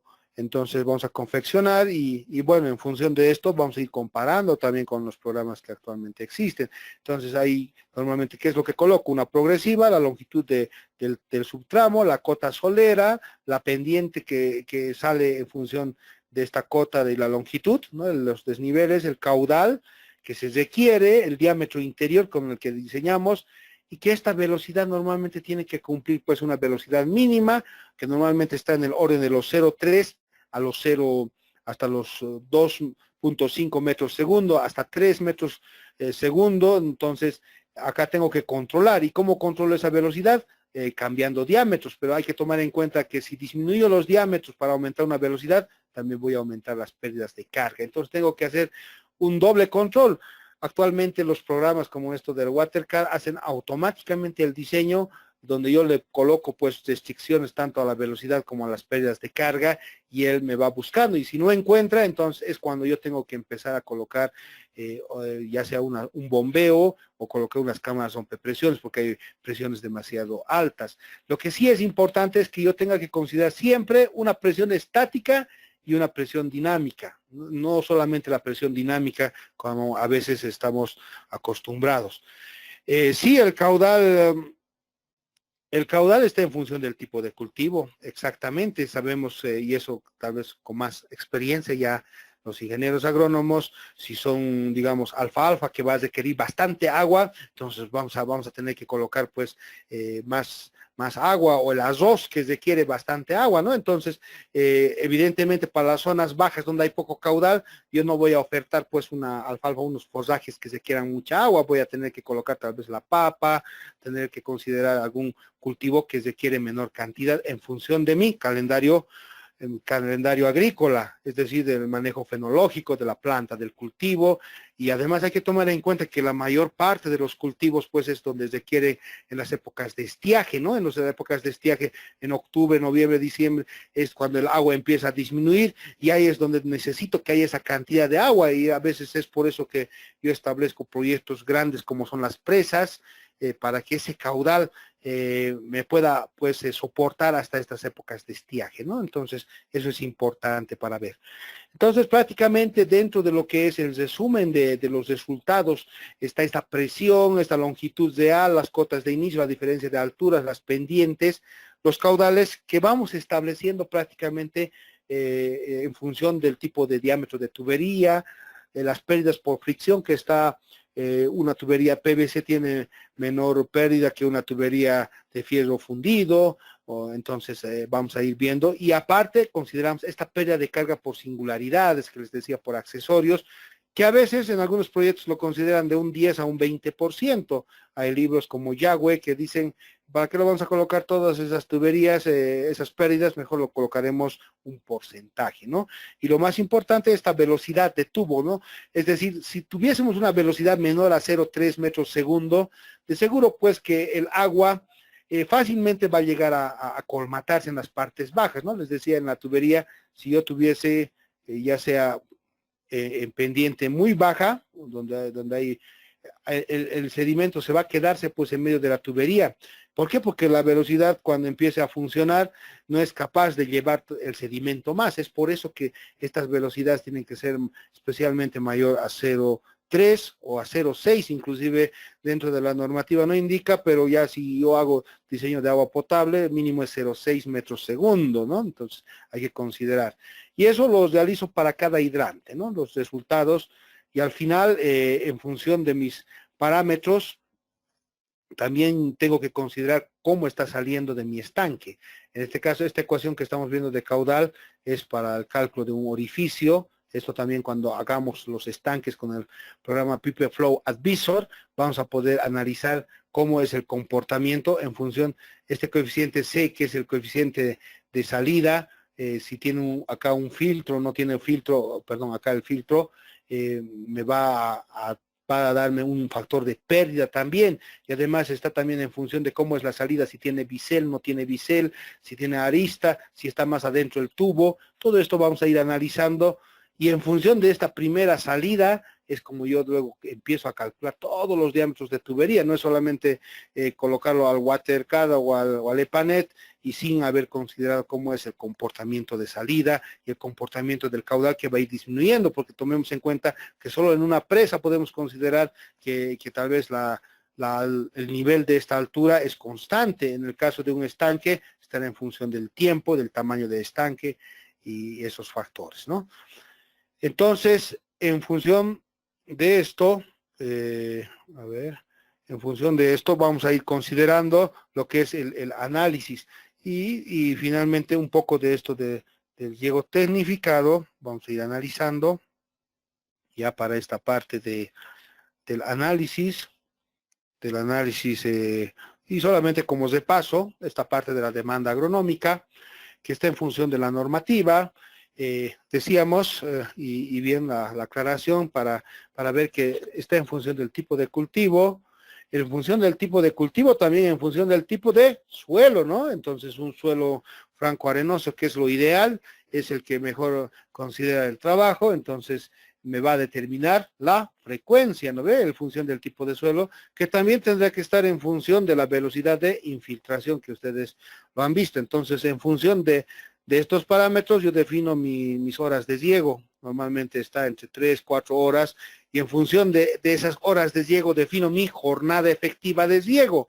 Esa jornada efectiva, no puedo decir pues que a las 24 horas yo empiezo a regar. Siempre hay un movimiento de unas 3 horas, 4 horas, donde yo agarro el kit de riego, lo muevo a otro sector, luego lo empiezo a mover, digamos, a otro beneficiario, o dentro de la misma parcela hago mi movimiento. Muchas veces no lo coloco pues al mismo tiempo el funcionamiento de todos los aspersores en un mismo instante. Nos saldría un diseño de diámetro antieconómico. Claro, se puede hacer a la demanda, se puede hacer al requerimiento, pero normalmente siempre es por turnos, ¿no? Entonces el base de cálculo está en función del cultivo, y esta fórmula que está en la guía, que vamos a manejar este concepto de lámina de agua.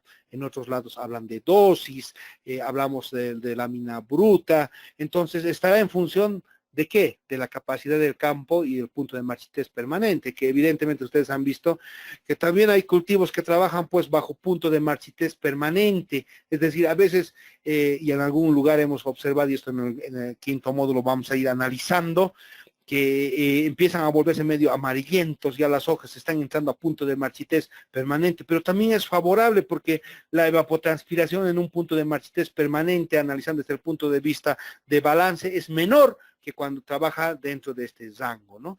La profundidad efectiva en este caso de las raíces, y los comento que analizando algunos proyectos por el lado de, digamos, del occidente, donde hay harta quinoa, inclusive la quinoa normalmente tiene 60 centímetros, pero he visto quinoas que llegan hasta 1,50. ¿Por qué? Porque no hay agua, entonces las raíces buscan pues esa manera de satisfacer, pero estos son en eventos extremos. Lo normal, lo natural es justamente considerar lo que nos recomienda la FAO. La densidad aparente del suelo está en función de la textura, y la del agua que consideramos 1 es en condiciones normales, ¿no? Entonces, prácticamente la demanda de cultivo, que prácticamente también influye la parte capilar, ¿no? La parte capilar, les decía, a veces hay ríos subterráneos por donde está circulando, y gracias a esos ríos subterráneos es que la plantita está empezando a a vivir, tiene esa vida de, no es porque le damos riego cada cierta frecuencia, tal vez nuestra frecuencia me sale cada 10 días, pero sin embargo la plantita a veces hace un turno cada 25 días y tranquilamente está trabajando porque existe una parte capilar. Y recuerden que mientras más fino sea el suelo, más es lo ascendente, ¿no? Ustedes hagan, a ver, el manejo de un papel higiénico, denle, tuérzanlo, métanlo al agua y van a ver cómo empieza a ascender, ¿no? Entonces, para esto tenemos esta planillita que también no sé si les han pasado, para distintas texturas. Si es un suelo arenoso, esto es en función del triángulo textural que la FAO nos recomienda por métodos, ya sea de la USDA, unos ciertos parámetros, pero también en algún momento y haciendo proyectos de riego, estos son solamente parámetros referenciales. No significa que si es un suelo franco arenoso tenga que estar entre 10 y 18. También aquí, por ejemplo, está faltando la parte orgánica. La parte orgánica afecta. A veces puede salir un poquito más de este valor o disminuir menos. Entonces también está en función de la salinidad. Entonces no es solamente, estos son parámetros referenciales que ingresa para poder determinar cuánto es mi capacidad de campo y mi punto de marchitez permanente. Esto es para que podamos trabajar en el trabajo final que les voy a proporcionar, donde prácticamente se van a asumir un solo tipo de suelo para todo el proyecto.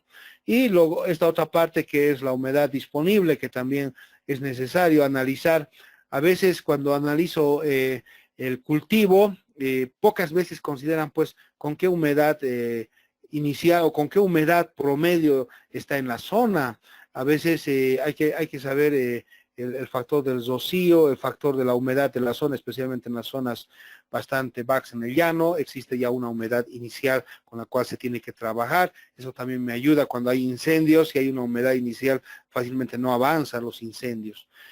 Bien, y acá está puesto también el nivel de deposición, que lo han debido ver bastante, que varía en un riego por goteo, que no es lo mismo que en un riego por aspersión, y bueno, este porcentaje de área de riego, que justamente 100% lo consideramos para un riego por aspersión, ¿no? Entonces, estas fórmulas generales que estamos viendo de la lámina bruta, que está en función de la lámina neta, está en función de la eficiencia de aplicación. A veces antes se consideraban que era la eficiencia no solo de aplicación, sino la de conducción, la de distribución, multiplicaban por todo. No, en las últimas, el análisis se lo hace esto a nivel de kit de parcela, por eso es la eficiencia de aplicación. Entonces, a veces cuando hacemos el diseño no pensamos que hay pérdidas por conducción, ¿no? Es decir, si utilizamos especialmente tuberías, es rara la pérdida que se genere, más sí en canales, ¿no? En canales hay una cierta salida, digamos, que hay por las juntas, por lo que es la evaporación, por lo que los ganados circulan. Entonces, normalmente en riego tecnificado consideramos mayormente esta pérdida por aplicación, pero también hay que ver que dentro del manejo del ABROD hay que considerar también esos otros factores en los porcentajes que nos recomienda. Entonces la frecuencia de riego estará en función de esta lámina neta que estamos viendo acá sobre la evapotranspiración del mes más desfavorable de mi cultivo, ¿no? Entonces eso normalmente está de un orden de 5 a 6 milímetros día que hay que dividir. Entonces en función de esto me va a decir cuánto va a ser el tiempo de reposición para que yo, el agua normalmente lo que yo tengo que generar, bueno, volviendo digamos acá, es para que dentro del cultivo que yo estoy estableciendo, empieza digamos el nivel de agua, el nivel del agua a disminuir, ¿no? Entonces esto han visto ustedes que esta agua empieza a disminuir y hay un momento en que tienen que volver a reponer y bueno, ahí está esta frecuencia de riego, ¿no? Entonces esa frecuencia trabaja donde está entre el punto de marchitez permanente y la capacidad de campo, ¿no ve? Entonces eso también a modo de repasar, es necesario que tengamos ese conocimiento. Aquí es donde va a trabajar el agua, esa humedad admisible, ¿no? Y aquí están los criterios de riego, aquí falta un menos que lo vamos a colocar. Y bueno, en función del tipo de cultivo que especialmente nosotros consideramos esta eficiencia de aplicación, para aspersión está entre el 65 y el 80%, para goteo entre el 90 y el 95%. si usamos surcos, melgas, son menores. En general, el riego a nivel mundial está del 20 al 30%, es decir, no estamos optimizando mucho a nivel mundial. Bueno, estas fórmulas que estamos analizando prácticamente es para ver qué tipo de aspersor tengo que escoger, ¿no? Un aspersor cuya pluviometría me dé, no genere encharcamiento, no me genere que acá dentro del terreno exista agua detenida, porque si existe agua detenida me va a generar salinidad y esa situación tiene que ser entonces la pluviometría menor a esa velocidad de infiltración para que no tengamos, es decir, que prácticamente el agua siempre llegue a infiltrar hasta llegar al bulbo de la raíz, ¿no? Entonces, estas velocidades de infiltración están en función también del tipo de suelo, de textura.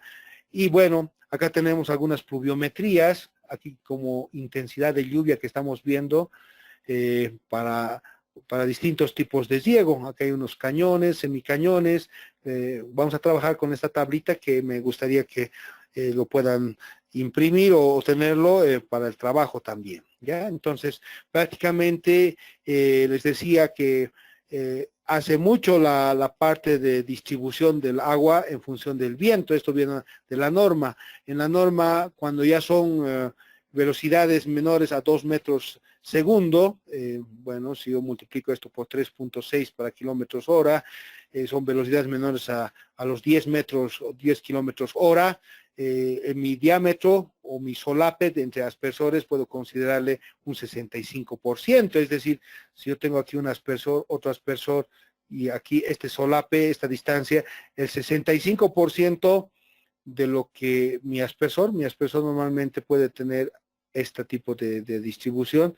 Entonces, entre un aspersor y otro aspersor, acá tiene que existir una distancia entre aspersores que es el 0,65%, digamos, si no hay viento de esta distancia. Este diámetro es justamente lo que estamos hablando del aspersor, ¿no? Este diámetro.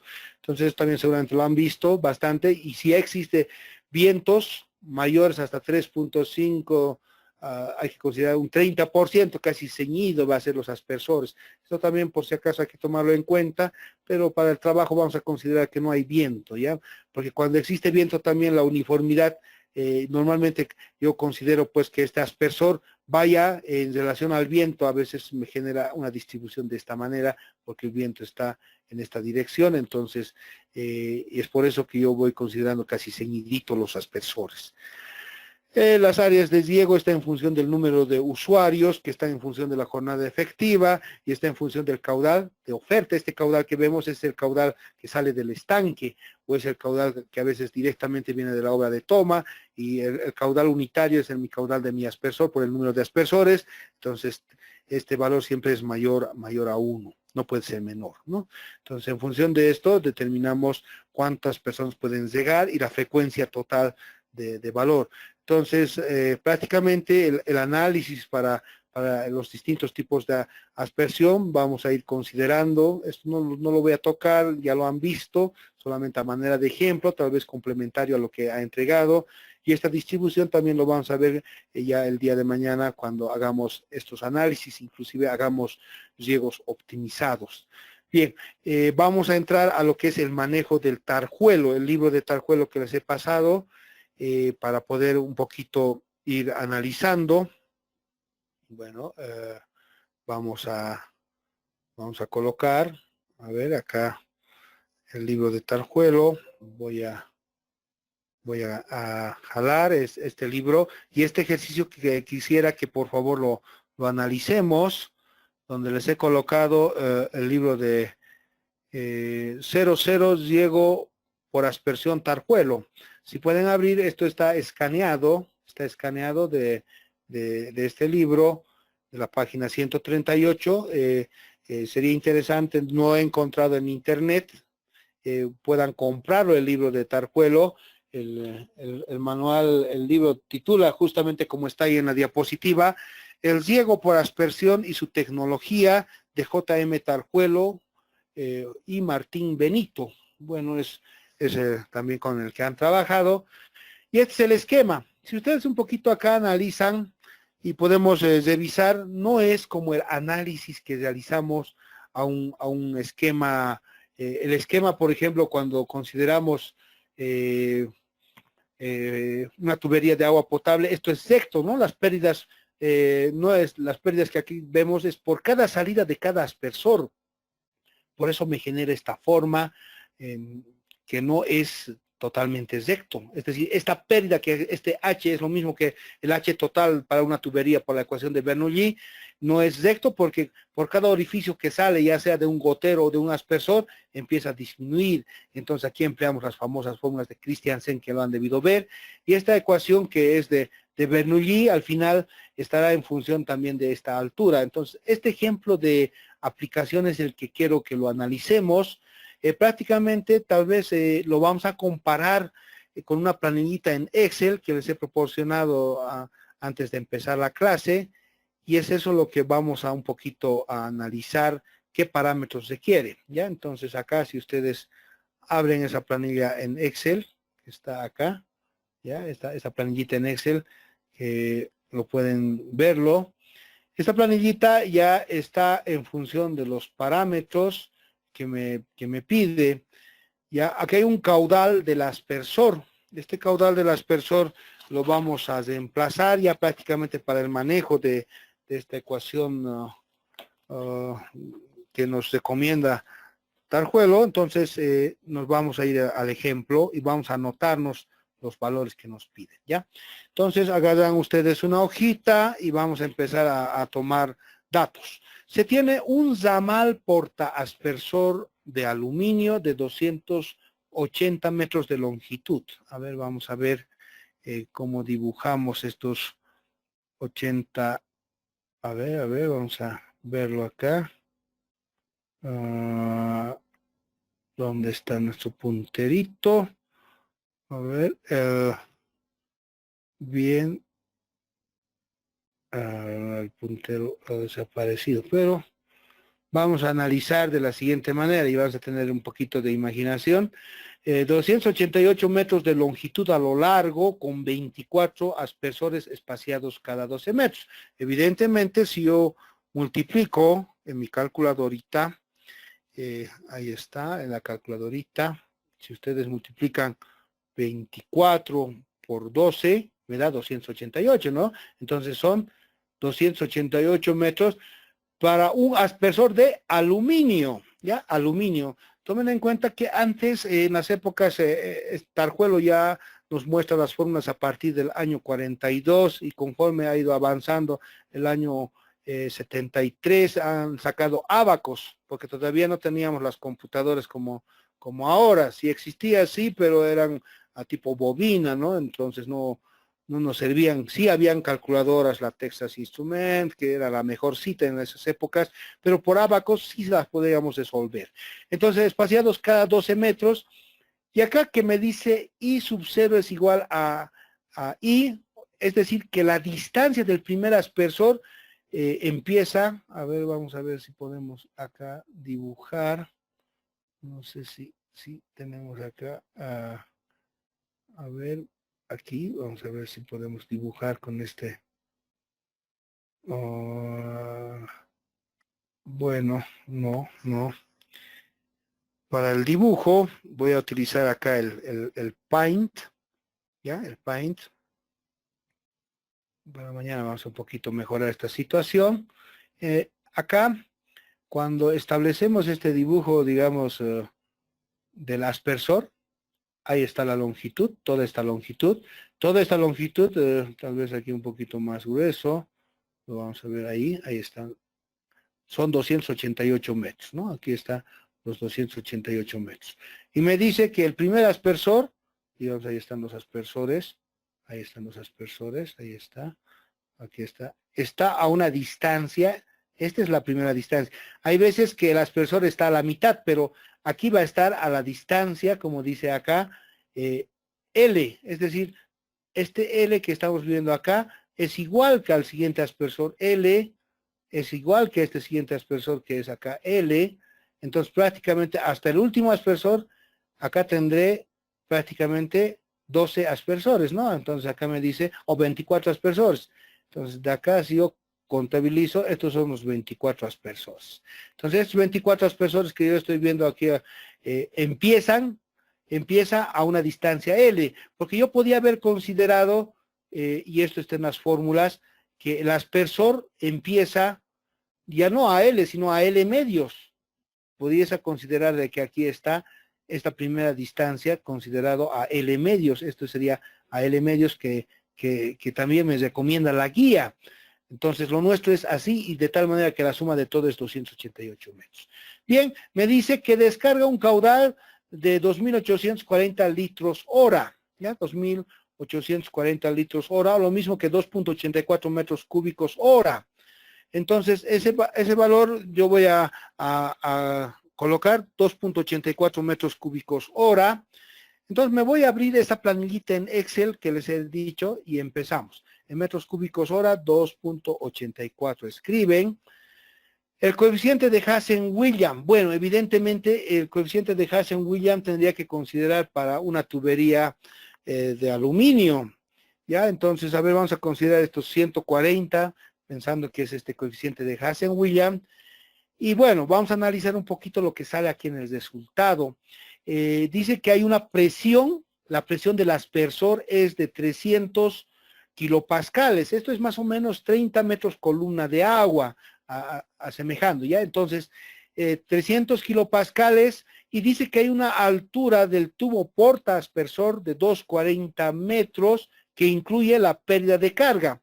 ¿A qué se refiere esa pérdida de carga? Si ustedes establecen en el dibujo, hemos dicho que acá esta altura no es 240, sino que también hay las pérdidas, ya sea por cambios de acá en esta parte, normalmente colocamos collarines y empieza esto a elevarse, puede ser que haya una disminución de diámetro porque el aspersor puede bajar, digamos, de 3/4 a media, normalmente los aspersores son de media, de 3/4, los cañones empiezan a subir hasta 1 pulgada, entonces, o un poco más, 1,5, inclusive nos dan unos factores de pérdida. Entonces, la altura total que aquí está considerando incluye esa pérdida, 240. Para el dimensionamiento del ramal se considera una pendiente descendente de 2.65%, es decir, si yo dibujo, acá estaría yendo la pendiente hacia abajo. Entonces, si yo considero que toda la longitud son 288 metros, entre este punto inicial y este punto final vamos a tener una pendiente, un desnivel, que va a ser igual, este desnivel HG, si acaso considera el hilo de Tajuelo, será 288 metros, multiplicado por esta pendiente que está en porcentaje, que es de 2.65%, ¿no? Entonces, 2.65 dividido entre 100, ¿no? Entonces, 75%. Esto si yo multiplico me da exactamente 7.63 metros, es decir, hay un desnivel de 7.63 metros que ustedes van a poder verificar haciéndolo en la calculadora. Y bueno, ese es un primer parámetro. Continúo. Esto es lo que me pide, se pide dimensionar el ramal con un solo diámetro y determinar la presión existente en los extremos del mismo. Esta es la ecuación que vamos a manejar, la ecuación general que me muestra pues acá. Tal vez acá no propiamente, sino en esta parte inferior. Este es el diagrama donde está aquí, esta es la pérdida total que vamos a ir sacando por cada aspersor. Y si analizamos este aspersor, prácticamente establece este PA. Vamos a memorizar que este PA va a ser la presión del aspersor, los 30 metros columna de agua, eso es. Este H, por si acaso, es la pérdida por singularidades, la pérdida total, ese es este valor de H. Este HG es el valor del desnivel, ese 763 metros, y este HA es la pérdida del portaaspersor, ¿ya? Entonces, y al final este P sub 0 es la pérdida inicial que tiene que tener, es decir, con cuánto tiene que tener esta pérdida inicial en esta parte para empezar a trabajar. Esta parte inicial para que pueda llegar y hay que controlar que no tengamos un desnivel alto. Este H no tiene que tener una pérdida mucho porque si no, no van a trabajar de manera uniforme los aspersores. Es importante que tengamos esa consideración. Y para eso, pues, acá como estamos viendo, prácticamente donde es la resolución, yo tengo que ver que esta pérdida del aspersor, que es 30 metros columna de agua, multiplicado el 20% de esta pérdida más la pérdida por la fricción, esta es la por si acaso, perdón, no la pérdida por fricción, el desnivel, es decir, el aspersor no tenga a lo largo de toda la tubería una pérdida mayor a 13.63 metros. Ahí puedo considerar que la distribución del agua va a ser casi uniforme, no va a depender mucho de la presión, porque sabemos que el caudal está en función de la presión, ¿no es cierto? Entonces, si cumplimos esta regla, digamos, que nos propone Tarjuelo, no vamos a tener ningún problema. Entonces, nos vamos acá al Excel. Y en el Excel, bueno, primero necesitamos calcular el diámetro. Si acá vemos, bueno, acá está prácticamente para calcular esa pérdida unitaria del diámetro. Acá indica que se va a ingresar a un ábaco, el famoso ábaco de Scobey. El famoso ábaco nos determina en función de esta máxima pérdida que tengo de acá de los 13.63, me establece prácticamente buscar un diámetro de tubería que no llegue a establecer mayor a esta pérdida, y en función de la fórmula de Scobey encuentra que el diámetro que cumple esa normativa es un diámetro de 99,06 milímetros. Si yo reemplazo ese valor de 99,06 milímetros y multiplico por esta longitud total, la máxima pérdida tengo es 7.9 metros, que es menor a los 13.63, por lo tanto no voy a tener problemas con lo que es la distribución de caudales. Entonces, acá me está sacando, y bueno, yo lo voy a realizar también con fórmulas como el Flow Master, el programa que me determina, o el Aqua, el que también nos realiza, colocaré este valor de 99,06. Entonces, en su planillita en Excel, coloquen el diámetro, está en milímetros, 99.06, tal como ha establecido, lo mismo que metro 0.099. La separación entre aspersores hemos dicho que es cada 12 metros, ¿no? Si leemos, está los 12 metros. La longitud de la tubería son los 288 metros, ¿no? Ahí está. El número de aspersores son 24 aspersores, podemos llenar. El factor de beta, justamente este factor es lo que un poquito analizábamos en el libro de la guía. Vamos a entrar aquí a la guía de Diego, un poquito vamos a ver cuánto es este factor. Miren, ahí está, en la página prácticamente 169 de la guía de Diego, aquí está este factor. Este factor, les decía un poquito, tomemos atención a la fórmula.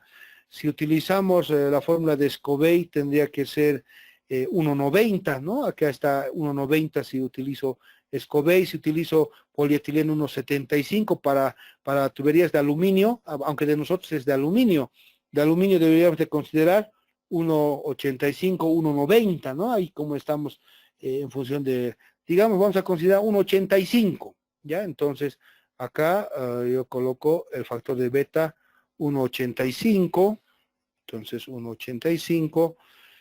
Y bueno, este es el factor de pérdida por singularidades de accesorios. Si yo no considero el portaaspersor, miren que aquí está el portaaspersor que hemos dicho que tiene una altura de 2.4 metros. Entonces mi factor por singularidades va a ser 1, porque aquí ya este 2.4 hemos dicho que incluye pérdidas por accesorios, ¿no? Entonces, si fuera la altura del portaaspersor, que normalmente es 1 metro, este factor de pérdida por singularidad normalmente coloco yo 1,20, eso recomienda Yagüe. Entonces, ahí sí lo coloco, en este caso como el ejemplo es del libro de Tarjuelo, colocan acá como está los 2,40. Y la presión de consigna es la presión del aspersor. ¿Cuántos metros tiene que soportar ese aspersor? Acá hemos dicho 300 kilopascales, lo mismo que 30 metros columna de agua, ¿no? Ahí está ese valor. HG es el desnivel, hemos dicho que es 7.63, pero si es descendente vamos a colocar negativo, menos 7.63. La altura del portaaspersor hemos dicho que incluye más pérdidas. Acá repetimos estos 2,40. Bueno, acá hay una repetición tal vez en la fórmula. Y el valor que me da de la presión inicial al origen, esta presión inicial es de 33.20 metros, y en la parte final de este aspersor, que está en esta parte final, el PU o el PN que está acá, es 32. El desnivel que existe entre estos dos no debería de superar el 30% de la presión del aspersor, el 30% el 20% del aspersor de 30 metros columnas de agua, su 20% es 6 metros. La diferencia de estos dos es menor a 6, entonces la distribución de estos aspersores va a ser uniforme. Prácticamente lo que estamos en este momento analizando, y me gustaría que por favor los revisen las formulitas en función de este libro que dice fórmulas hidráulicas, porque es el PDF que les he pasado. Ahí está para las fórmulas de fricción de Darcy-Weisbach, de Hazen-Williams, donde está este factor C, Scobey también está. Ustedes pueden crearse todo este tipo de fórmulas que en el programa Aqua, y eso lo vamos a ver el día de mañana, el programa Aqua, el programa Traloc y también el WaterCat, este mismo ejercicio, yo me gustaría que por favor lo estudien con detalle, todo este ejercicio que les he pasado, estas planillitas en el programa. Este resultado, acá me da un resultado. Esta presión que les he mostrado, el PU es 31.84 y al inicio del ramal es 32.56. En el Excel que yo he sacado es 33.20 y 32.28, muy similar. Luego veremos cómo nos saca Traloc, Aqua, y luego vamos a aprender a manejar ese programita. Entonces, necesariamente hay que tomar un poquito de conocimiento. Sería interesante que consigan el manual, por lo menos mínimamente de Yagüe, pero Yagüe también les he proporcionado en el material donde está proporcionado el riego por aspersión, indica riego por aspersión. Vayan analizándolo estos manuales. Acá está estas formulitas manualmente. Miren, este librito es riego por aspersión. En la parte inferior, donde está prácticamente el análisis de estas fórmulas que les decía del 20%, también está la parte de diseño agronómico. Ahí está lo que no tiene que pasar del 20%, si es sin pendiente, con pendiente ascendente, descendente, la longitud, cómo se calcula, los factores de Christiansen, mañana lo vamos a analizar haciendo una comparación con lo que sale en WaterCat y vamos a comparar si funciona. Y esta presión del origen del ramal, aquí están las fórmulas. Entonces, este riego por aspersión tiene las fórmulas que está también en el libro de Tarjuelo.